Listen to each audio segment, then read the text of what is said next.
அஸ்ஸலாமு அலைக்கும் வரஹ்மத்துல்லாஹி வபரகாத்துஹு. அல்லாஹும்ம ஸல்லி அலா நூரி வா அஹ்லிஹி. மூமின்களே, இந்த உலக சரித்திரத்துல அக்கிரமக்காரர்களுடைய கூட்டத்துல மக்களுக்கு அதிகமாக அநீதியோடு ஆட்சி செய்த ஒரு நபராக இருந்ததுதான் ஃபிரௌன். மூசா நபி அலைஹிஸ்ஸலாம் அவங்களுடைய காலத்துல குர்ஆன்ல பல சம்பவங்களில் எடுத்து சொல்லப்பட்ட ஒரு மனிதன் தான் ஃபிரௌன். அந்த ஃபிரௌன் மனிதர்களுக்கு அதிகமாக அநீதி இழைத்தவன் மட்டுமல்ல, அதிக ஆணவமும் தற்பெருமையும் உள்ள ஒரு மனிதன் அவன். நான் தான் எல்லாமே, எனக்கு கீழே தான் யாருனாலும், நான் தான் ரப்பு, எந்த ரப்பு இருந்தாலும் நான் தான் ரப்பு, எனக்கு கீழே தான் எல்லாரும் அப்படிங்கிற ஒரு மனநிலை கொண்டவன் தான் இந்த ஃபிரௌன். இந்த ஃபிரௌன், இந்த தற்பெருமையும் ஆணவம் உள்ள ஃபிரௌனுக்கு அல்லாஹ் கொடுத்தது என்ன தெரியுமா? மரணம் வரை நோய்கள் இல்லாமல் ஆஃபியத்துள்ள ஒரு வாழ்க்கை அவன் வாழ்ந்தான். அவன் மக்களுக்கு கொடுமை செய்தான், கொடூரன் தான். ஆனால் மரணம் வரை எந்த நோயும் இல்லாத ஒரு வாழ்க்கை அவன் வாழ்ந்து வந்தான். ஆஃபியத்துள்ள ஒரு வாழ்க்கை அவன் வாழ்ந்தான். அதற்கு காரணத்தை மூசா நபி அலைஹிஸ்ஸலாம் அல்லாஹு தாலாவிடத்தில் துஆ செய்து கேட்டாங்க.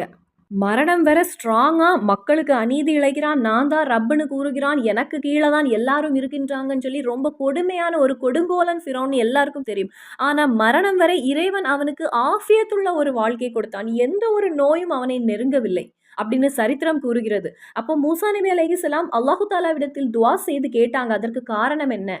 இறைவன் 2 காரணங்களை தெரிவித்தான். அந்த நபருடைய வாழ்க்கையில் உள்ள அந்த 2 காரணங்களை நாமும் தெரிந்து கொள்வோம். சரித்திரத்தில் இருக்கக்கூடிய அந்த 2 விஷயங்களை வைத்து நாம் ஒரு பாடம் படிக்க வேண்டியிருக்கிறது. ஃபிரௌன் நான் தான் உன்னதமான ரப்பு அப்படின்னு அடிக்கடி விவாதம் செய்து கொண்டிருந்ததற்கு காரணம், ஃபிரௌன் வாழ்ந்தது 400 வருடங்கள். இந்த 400 வருடங்கள் தொடர்ந்து வாழ்ந்தான். அதுல அவனுக்கு ஒரு சின்ன தலைவலி கூட அவனுக்கு வந்தது கிடையாது.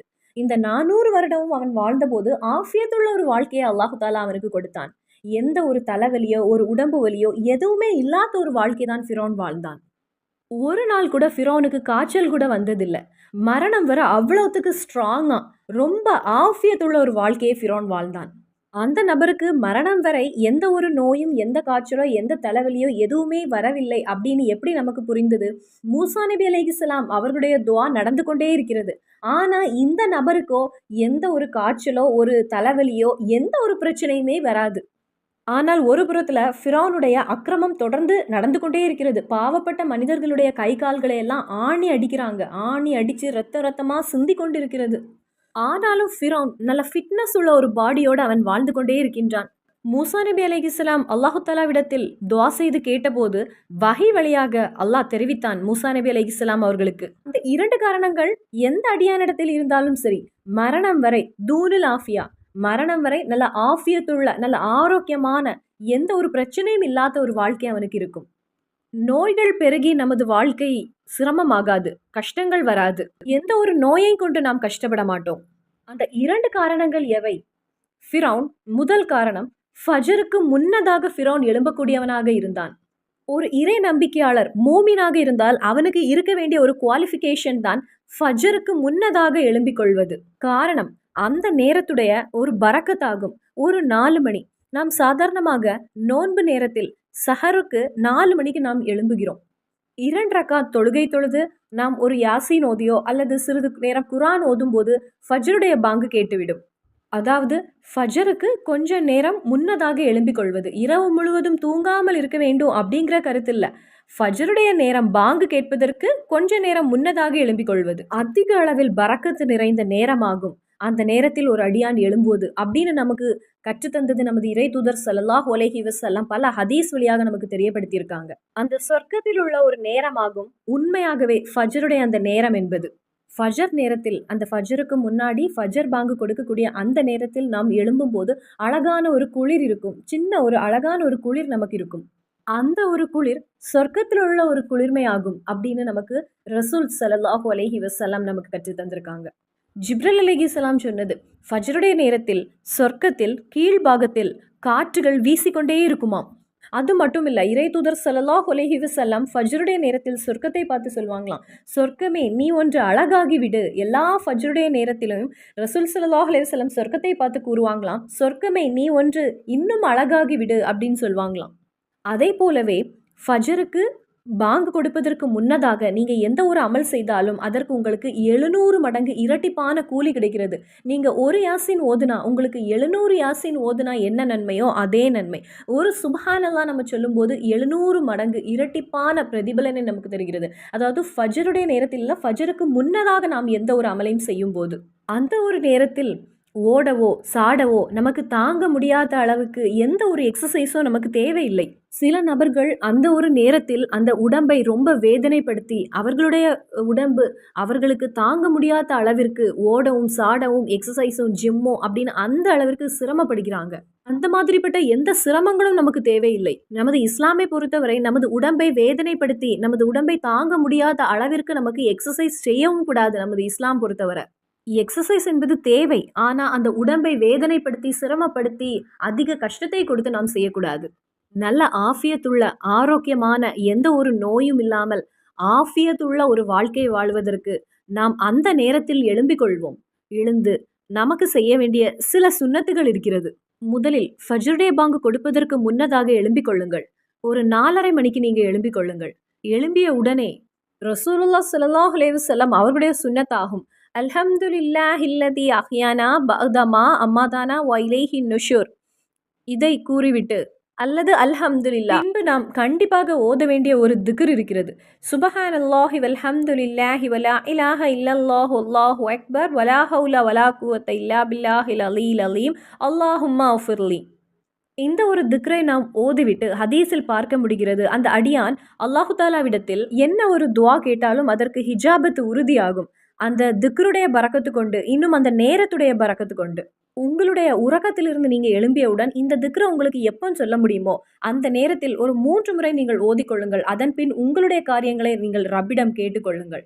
ஹிஜாபத்து உறுதியாகும். இந்த ஒரு நேரம் ஃபஜருக்கு முன்னதாக இருக்கக்கூடிய அந்த ஒரு நேரம் ஃபிரௌன் அவ்வளவு ஆணவம், அவ்வளவு தற்பெருமையும், அவ்வளவு நீதி செய்த அந்த ஒரு மனிதனுக்கு அல்லாஹு தாலா ஆஃபியத்து கொடுத்தான், ஆரோக்கியத்தை கொடுத்தான், மரணம் வரை எந்த ஒரு நோயும் இல்லாத ஒரு வாழ்க்கையை அல்லாஹு தாலா கொடுத்தான்.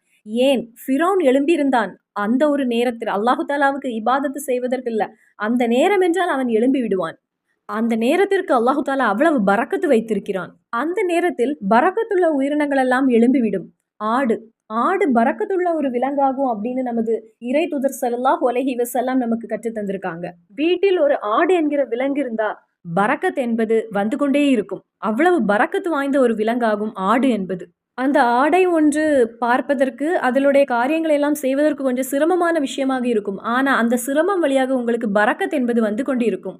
அப்ப நான் சொல்லி வந்தது, ஃபஜ்ருடைய நேரத்துல நீங்க கொஞ்சம் கவனித்து பாருங்க. அந்த ஆடு என்பது எழும்பிவிடும். ஃபஜ்ருக்கு அந்த ஆடு தூங்காது. எந்த ஒரு ஆடும் ஃபஜ்ருடைய நேரத்தில் அது தூங்காது. அப்படியே அது தூங்கிவிட்டால் அதற்கு ஏதோ ஒரு நோய் இருக்கிறது, அதனுடைய உடம்பில் ஏதோ ஒரு நோய் இருக்கிறது என்று அர்த்தம்.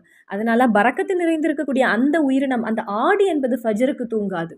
அந்த ஆடு ஃபஜ்ருடைய நேரத்தில் கண்டிப்பாக அது எழும்பி நிற்கும். எந்த ஒரு நோயும் இல்லாத ஒரு ஆடாக இருந்தால் ஃபஜ்ருக்கு அது எழும்பி நின்றுவிடும். அதே நேரத்தில் நாய் என்பது இரவு முழுவதும் எங்கேயாவது சுத்திக் கொண்டே இருக்கும். பகலிலும் அது எங்கேயாவது சுற்றி கொண்டே இருக்கும். ஆனால் ஃபஜ்ருடைய நேரத்தில் எங்கேயாவது வளைந்து தூங்கிக் கொண்டிருக்கும் அது.